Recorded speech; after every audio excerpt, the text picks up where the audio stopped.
It's about the Clean Air Act. I'm going to tell you what it's about. Every day, we may travel the interstate and see diesel trucks letting out black smoke, or may even pass an oil or coal production facility letting out leftover smoke from the burning fossil fuels. Usually, we wouldn't think twice about it, except maybe it might smell bad.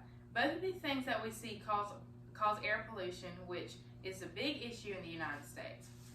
The Clean Air Act was made to be aimed at protecting human health and reducing or preventing acid rain altogether.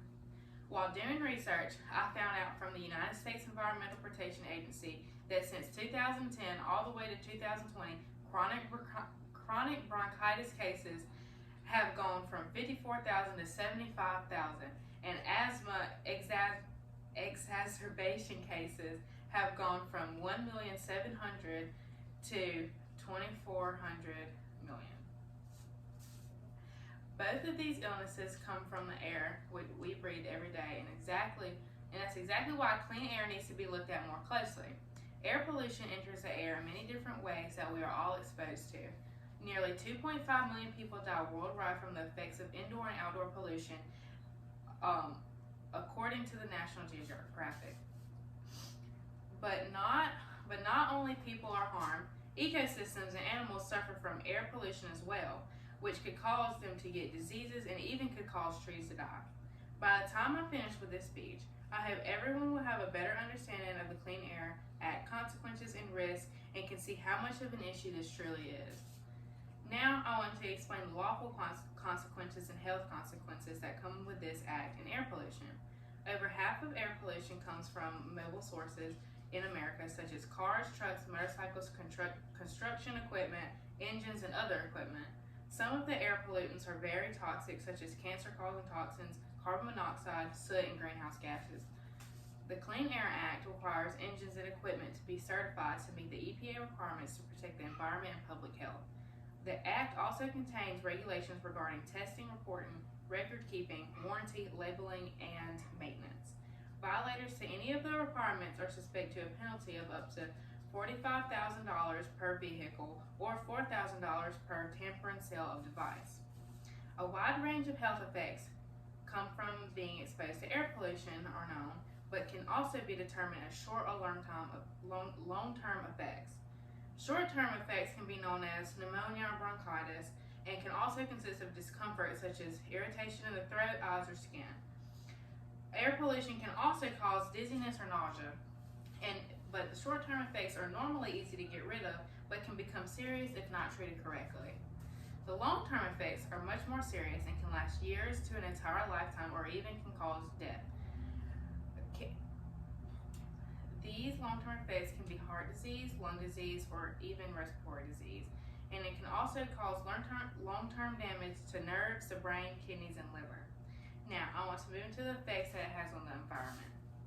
The ground ozone level is referred to as smog. Smog comes from the transportation and processing and use of fossil fuels. It is a visible type of air pollution and can contaminate bodies of water and soil. When this happens, it can kill crops and reduce their yield. It can also kill young trees and other plants. Acid rain is sulfur dioxide and nitrogen dioxide combined. And when acid rain falls on Earth, it damages plants by changing the soil and reducing water quality, and it can even cause buildings to decay. Another big concern is global warming. It refers to the rise in ocean temperatures in the world. What causes the temps to rise is the greenhouse gases in the atmosphere, but the biggest greenhouse gas concern is carbon dioxide. Many countries have taken precautions to reduce greenhouse gases, but the U.S. has yet to sign the treaty that Japan made between 183 countries to help reduce emissions. With all that being out the way, last thing I want to discuss is the animals. Animals and wildlife are very vulnerable to the air pollution, considering they live outside. Air pollution affects their food supply and the quality of their environment or habitat in which they live in.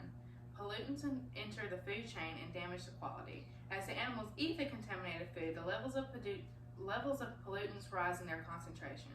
Pollutants can poison wildlife through the disruption of the function, organ injury, increased vulnerability to stress, disease, and possible death. As for their habitat, acid rain changes the quality of soil and water.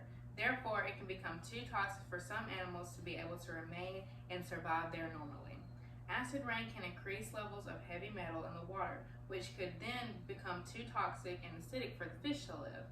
As for the animals on the land, the smog can contain a high amount of toxicity and harm their lungs and cardiovascular systems. In conclusion, I hope that I've enlightened everyone on why the Clean Air Act is important. I've never really put much thought into this, but until recently. But now that I have, I will continue to check back on the statistics that were made. Air pollution is a terrible thing and that needs to be stopped or at least reduced a little bit. Hopefully the Clean Air Act will continue to help reduce pollution and make the air clean again. I hope everyone now sees how big of a deal this is and understands how important it is for our health and for the world's environments that we reduce the gases getting into our atmosphere. If factories and people with specific vehicles would just put in a little more effort to help stop the madness, those animals that we all see on TV on those commercials still might be alive today, and we too could have a better living experience in the United States. Thanks. Good. You're ahead.